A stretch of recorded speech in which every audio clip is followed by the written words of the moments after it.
you're one of the most enterprising youngsters, but however, you don't have the experience per se.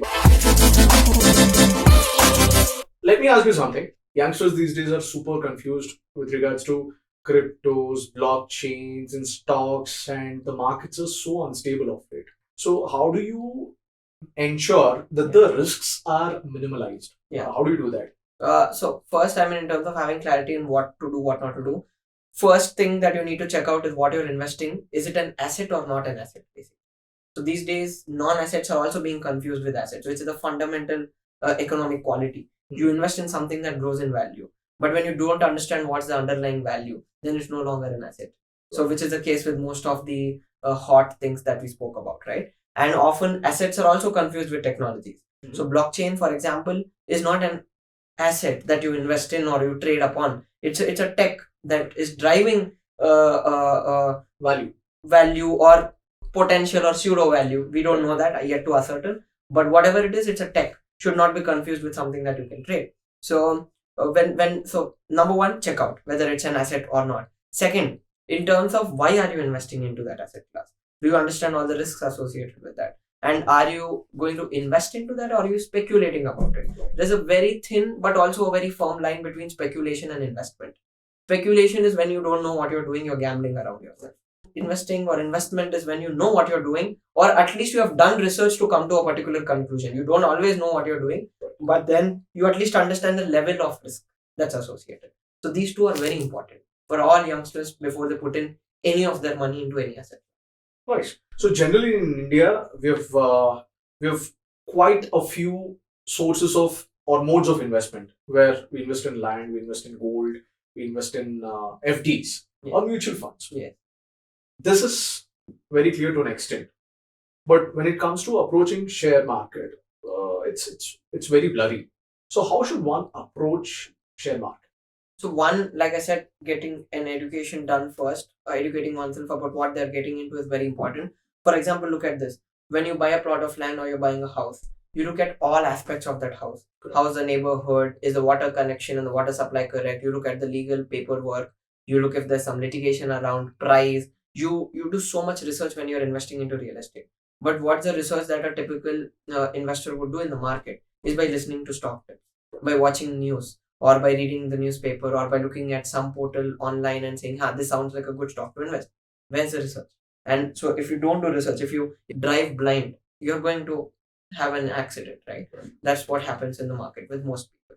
So I think getting oneself educated is great. Second, understanding the investment strategy or the philosophy in which you want to invest, basically. There's no right or wrong philosophy. What works for you is right. That's it. So there could be value investing, growth investing, investing just in debt instruments, or only through mutual funds, or only through stock, investing in penny stock and making money, investing in blue chip companies and making money. There is no right or wrong answer. But the most important thing that needs to be again checked, how much do you understand that strategy? What rationale is there behind making that choice, and why do you think it works? Basically, understanding this is very important.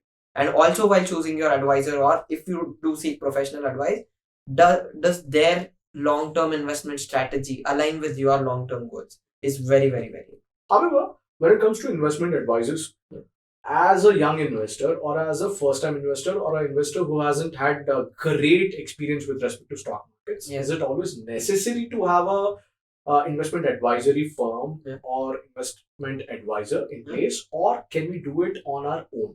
Yeah. If we have to do it on our own, what are the basic hygienes that we need to take care? Absolutely. So one, always it's not necessary that you seek any kind of professional advice, as long as you do that research yourself. If you do not do the research yourself, nor you take the professional advice, then most likely you are doomed to lose money in the market, which is the case with majority of the market participants. And that's also the reason for the negative branding that's generally associated with stock market. So either of these two are fine. And second, experience is very important in this, but again, experience comes by actually doing it. So just start doing it, but with a small amount of investment and risk that you can manage. As we talk about investments, a lot of first-time investors in India are coming on and they're creating their demat accounts. They're keen about investing in stock markets, which is a very good phenomenon. Yes. However, there are equally good number of financial advisors or influencers on Instagrams and Telegrams and WhatsApps and Twitters and different platforms altogether. So how does one differentiate a certified investment advisor versus a pseudo influencer who just rambles about stuff? Yes. So even I haven't figured out a solution for this, but I think the first thing that can be done is look at the SEBI registration. So SEBI is the regulator for this industry, right? Is the influencer or that particular entity registered as a licensed authority to give advice with SEBI, an RIA license, or a research analyst if they're putting out research reports, or a mutual fund distributor if they are giving the option to transact in regular or direct mutual funds. So these basic hygiene factors or compliance factors are necessary. Sankarsh, one final question for you. In fact, that's an answer I've been seeking all this while. Now, can you very honestly suggest or point us to a couple of resources where we can get quality information to study about the markets? Because of late I've been seeing it on Instagram that a girl comes in and she shows this and this and this and this, and those are the books that we are supposed to read for better understanding of the markets. Yeah. So I think in case of like if they're recommending books, I think that's a great idea. I'm a huge fan of books. But what kind of books is yes, I will tell you those. So Intelligent Investor, Security Analysis, Principles by Ray Dalio. Not just not just reading investment books, but also some things which add perspective into that. I love that. All books of Howard Marks, all books of Peter Lynch, right? And there's some very good blogs that I keep following, like Safal Niveshak, right? The Farnham Street.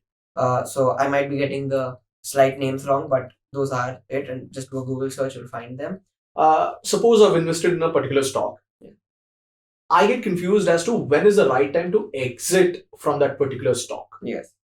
So there's no holy grail answer to this. I can tell you what we do is when there's a fundamental change in the thesis or the rationale behind investing. We had invested in a say particular business because they were going to set up this additional capacity and the governance was good and all that stuff. And if something material happened that changed this entire thesis, then we make an exit from it. Or number two, if we feel that the valuation has soared so much that now it is insanely priced, and we believe that it's going to correct back to normalcy, then we do it. But again, what we don't do is we don't try to time it to perfection. Because say we purchased a share at 100 and then we sold at 270 and then it went up till 450 after we sold. Now the first thing that happens is regret for anybody. But again, how do we know when is that pendulum going to stop swinging to that extreme basically? So our job is again not to predict and see what's the kind of mean position or the extreme position in that swing basically. It's about the business. If something has changed materially, then we get out basically. And we don't try to time it at a short-term basis. That's not possible. And also we exit when we see any serious governance flaws or mismanagement or frauds or ethical reasons which are very obvious. We don't want to be associated with those kind of companies. So those are our key investing, exit criteria basically. Thank you so much. So that was it. Cheers to financial independence. Thank you so much for having me here.